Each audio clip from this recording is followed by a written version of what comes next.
Assalamualaikum warahmatullahi wabarakatuh.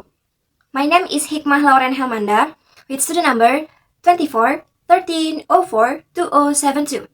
And for this final project of advanced reading, I will analyze a descriptive text entitled Glossary Page.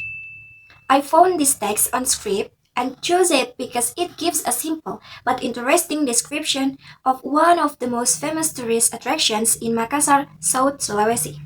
In this presentation, I will discuss the purpose of the text, its structure, the main idea, supporting details, language features, and the author's purpose.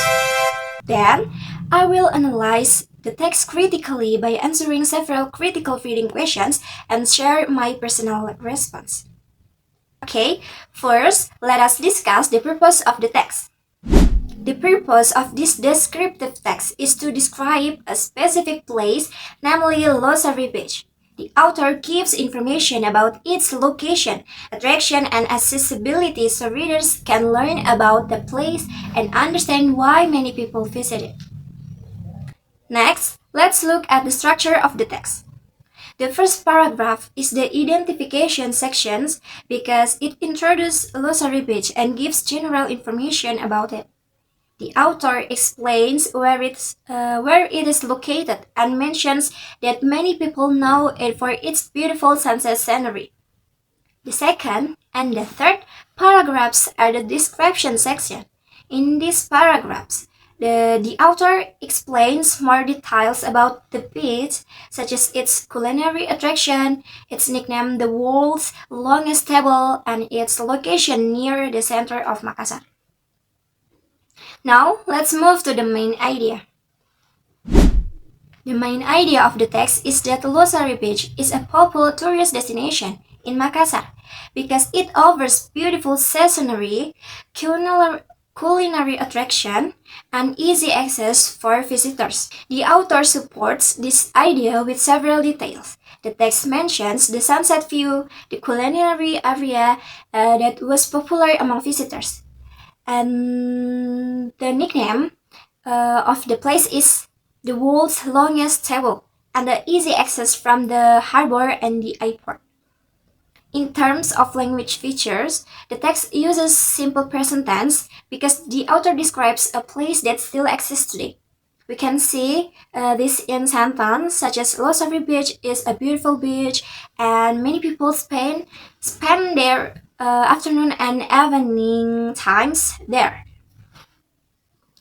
The text also uses specific nouns like Glossary Beach, Makassar, and Sultan Hasanuddin Airport. These nouns help readers identify the place clearly. Another language feature is the use of linking verbs, especially the word is, as in the sentence Glossary Beach is a beautiful beach.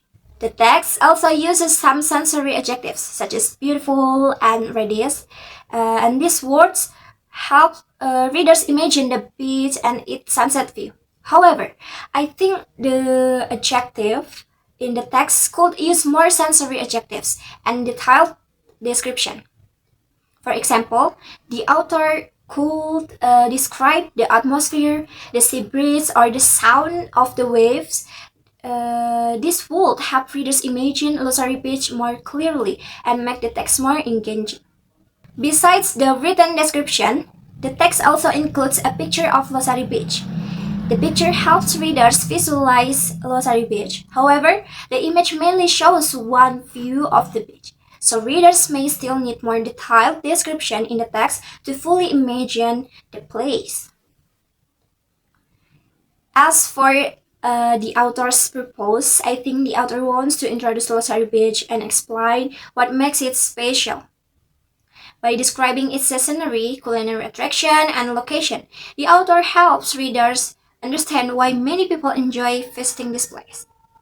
Okay, now I would like to analyze the text critically by answering several questions. Question number 1. Does the text give a clear description of Glossary Beach? I think it does, but only to some extent.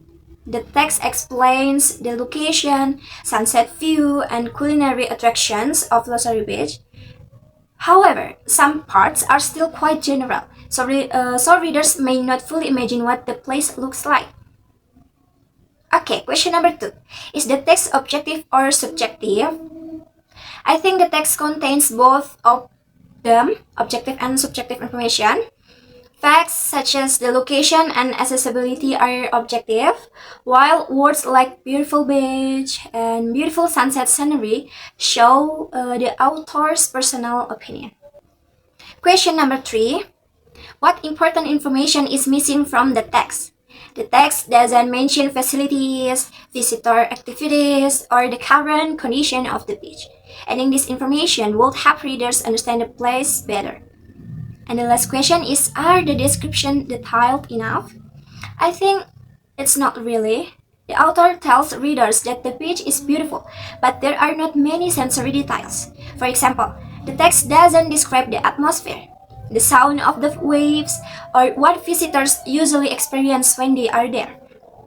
After reading and analyzing this text, I think it gives a good overview of Losari Beach. The text helps a reader know where the beach is located and why many people visit it. From this activity, I learned that critical reading is not only about understanding a text. It also helps us notice what information is included, what is missing, and how the reader presents an idea. To conclude, the text successfully describes a Losari Beach as one of Makassar's famous tourist destinations. And by analyzing its content and the language features, we can better understand both the strengths and weaknesses of the text. This shows why critical reading is important for becoming a thoughtful reader. Okay, I think that's all from me. Thank you for watching. See you in the next video. Wassalamualaikum warahmatullahi wabarakatuh.